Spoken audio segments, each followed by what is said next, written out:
શારદીય નવરાત્રિનો પવિત્ર તહેવાર ચાલી રહ્યો છે। સનાતન ધર્મમાં નવરાત્રિ પર શક્તિની ઉપાસનાનું ઘણું મહત્વ છે। નવરાત્રિના ચોથા દિવસે દેવી દુર્ગાના કુષ્માંડા સ્વરૂપની પૂજા કરવાની પરંપરા છે, જેની પૂજા કરવાથી ભક્તના જીવનથી સંબંધિત તમામ પરેશાનીઓ દૂર થઈ જાય છે અને તમામ મનોકામનાઓ પૂર્ણ થાય છે। માતા કુષ્માંડાનું સ્વરૂપ, તેમના શરીરનું તેજ પણ સૂર્ય સમાન છે। તેમના તેજને તેની સાથે સરખાવી શકાય છે। તેમના તેજ અને પ્રકાશથી 10 દિશાઓ પ્રકાશિત થઈ છે। માતા અષ્ટભુજા દેવી તરીકે પણ ઓળખાય છે।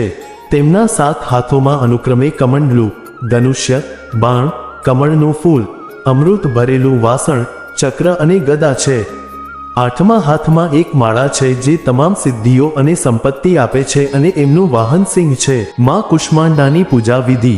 માં કુષ્માંડાની પૂજામાં કુમકુમ, મૌલી, અક્ષત, સોપારી, કેસર અને શૃંગાર વગેરે ભક્તિભાવથી ચઢાવો।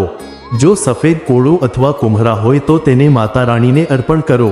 પછી દુર્ગા ચાલીસાનો પાઠ કરો અને અંતે ઘીનો દીવો અથવા કપૂરથી માં કુષ્માંડાની આરતી કરો। આરતી પછી તે દીવો આખા ઘરમાં પ્રગટાવો। આવું કરવાથી ઘરમાંથી નકારાત્મકતા દૂર થાય છે। હવે તમારા પરિવારની સુખ, સમૃદ્ધિ અને મુશ્કેલીઓથી રક્ષણ માટે માતા કુષ્માંડાના આશીર્વાદ લો। જો અપરિણિત છોકરીઓ કુષ્માંડાની પૂજા કરે છે તો તેમને તેમની પસંદગીનો વર મળે છે। પરિણિત મહિલાઓને અમર્યાદિત સૌભાગ્ય મળે છે। માતા કુષ્માંડાનું પ્રિય ભોજન। પૂજા સમયે માં કુષ્માંડાને હલવો, માલપુઆનો પ્રસાદ ચડાવવો જોઈએ અને આ પ્રસાદ જાતે જ ખાવો જોઈએ અને બ્રાહ્મણોને પણ દાન કરવું જોઈએ। માતા કુષ્માંડાનું પ્રિય ફૂલ અને રંગ।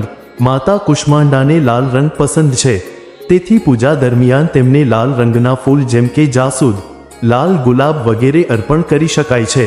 તેનાથી દેવી પ્રસન્ન થાય છે। કુષ્માંડા દેવીની પૂજાનું મહત્વ। દેવી કુષ્માંડા તેના ભક્તોને રોગ, દુઃખ અને વિનાશથી મુક્ત કરે છે અને તેમને જીવન, ખ્યાતિ, શક્તિ અને જ્ઞાન આપે છે। જે વ્યક્તિ વિશ્વમાં કીર્તિ ઈચ્છે છે તેણે માતા કુષ્માંડાની પૂજા કરવી જોઈએ। દેવીની કૃપાથી તે વિશ્વમાં ખ્યાતિ પ્રાપ્ત કરશે। આ હતું આજના ચોથા નોરતાનું મહત્વ। તો મિત્રો, જો તમને અમારી જાણકારી સારી લાગી હોય તો અમારા ચેનલને સબસ્ક્રાઇબ કરો કે જેથી આવી અવનવી જાણકારી આપણે રોજ મળતી રહે। તો આ વિડીયો બધા લોકોને મોકલી આપજો। જય માતાજી।